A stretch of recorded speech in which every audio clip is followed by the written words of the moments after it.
पहले जमानों में बादशाहों के दरबार कैसे होते थे, उनके दरबारी और अंदर का माहौल कैसा था। बादशाहों के ठाठ बाट हमारी नस्ल अपनी आंखों से कभी मुशाहिदा नहीं कर पाएगी, लेकिन मिर्जा तसद्दुक हुसैन और सिद्क जायसी ने बर्रे सगीर के आखिरी दरबार का आंखों देखा मंजर अपनी किताब दरबार दुरबार में पेश किया है। ये हैदराबाद दक्कन के आखिरी निजाम मीर उस्मान अली खान के दरबार की कहानी है। सिद्क जायसी उनके साहबजादे मुअज्जम जाह के मसाहिब थे। ये एक ऐसा दरबार था जिसमें जोश मली आबादी, अख्तर मीनाई, नवाब अख्तर यार जंग, शौकत अली खान फानी बदायूनी और माहिरुल कादरी जैसे शौरा बतौर दरबारी शायर मुलाजिम थे। दरबार दुरबार के मुसन्निफ सिद्क जायसी ने 1936 के आखिरी महीनों में हैदराबाद दक्कन में कदम रखा और दहाइयों तक वो शाही दरबार से वाबस्ता रहे।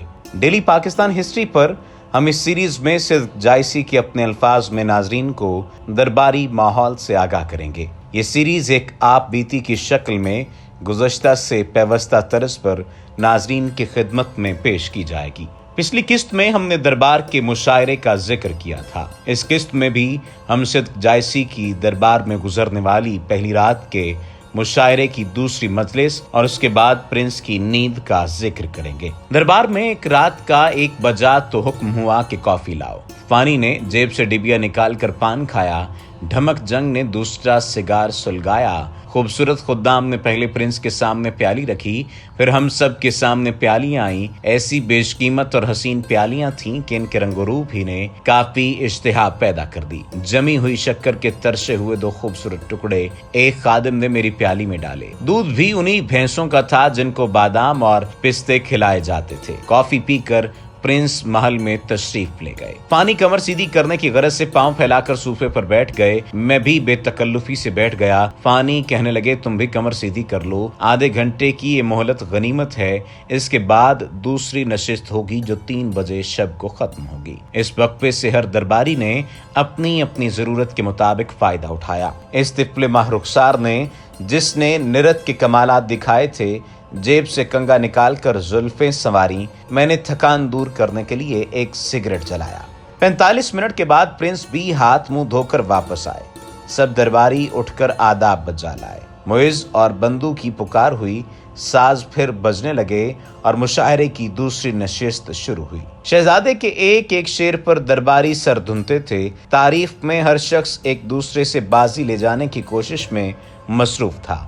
दूसरी नशिस्त के दौरान 4 या 5 गजलों में 3 बज गए। प्रिंस के इशारे पर साज मौकूफ हुआ।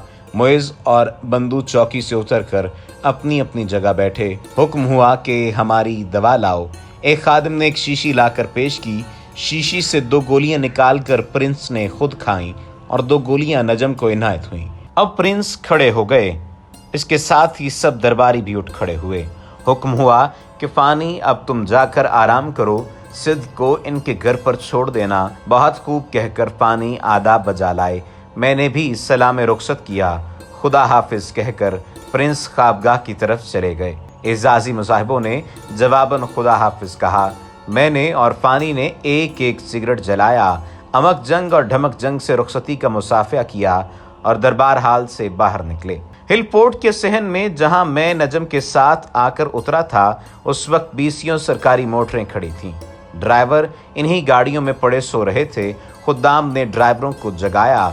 बारी बारी लोग सवार होने लगे। अब मैंने फानी से दरियाफ्त किया कि क्या नजम दूसरी गाड़ी में आएगा। इस पर फानी ने हंसकर कहा, हम तो एजाजी मसाहिब थे इसलिए छूट गए। वो तनख्वाहदार दरबारी है, इसलिए सुबह 6 बजे तक उसकी ड्यूटी है। मैंने पूछा, सरकार ने तो आराम फरमाना है, तो नजम यहाँ रहकर क्या करेगा। फानी ने बताया कि शहजादा जब अपनी मुसहरी पर लेटा होगा तो मुसहरी के पास कुर्सियों पर जितने भी तनख्वाहदार दरबारी हैं वो बैठकर उनसे बातें करेंगे। ठीक 6 बजे प्रिंस सो जाएंगे तो वो लोग अपने अपने घर जाएंगे। मैंने फानी से पूछा कि ये दवा जो प्रिंस ने 3 बजे खाई है और नजम को भी खिलाई, किस मर्ज की दवा थी। क्या शागिर्द और उस्ताद दोनों एक ही मर्ज में मुब्तला हैं। इस पर फानी जी खुलकर हंसे और कहा, तुम एक ही रात में यहाँ के सब राज मालूम करना चाहते हो। यहाँ तह दर तह राज हैं जिन्हें मालूम करने के लिए एक उम्र चाहिए। अच्छा सुनो, जो गोलियां प्रिंस ने खाई वो जर्मनी की इजाद हैं। इसका नाम फाइनाडोम है, जो कि ख्वाब आवर दवा है, मगर इस कमाल की दवा है कि अगर इसकी एक गोली पहल किसी नए शख्स को खिला दो तो वो 24 घंटे तक अपने बिस्तर पर मुर्दे की तरह पड़ा रहे। लाख झंझोड़ो, लाख चीखो चिल्लाओ, मगर किसी तरह इस अरसे से पहले वो नहीं जाग सकता। मैंने घबरा कर पूछा कि सरकार ने तो 2 गोलियां खाई थीं और नजम को भी 2 ही गोलियां खिलाई थीं। फानी ने कहा, ये सही है, प्रिंस का मामला ये है कि मुद्दत से जागते जागते उनकी नींद गायब हो गई है। इन पर 2 गोलियां अपना पूरा असर नहीं करती। 3 बजे 2 गोलियां खाते हैं तो 6 बजे नींद आती है। यही सूरत नजम की है, वो भी इस दवा के बगैर नहीं सो सकते।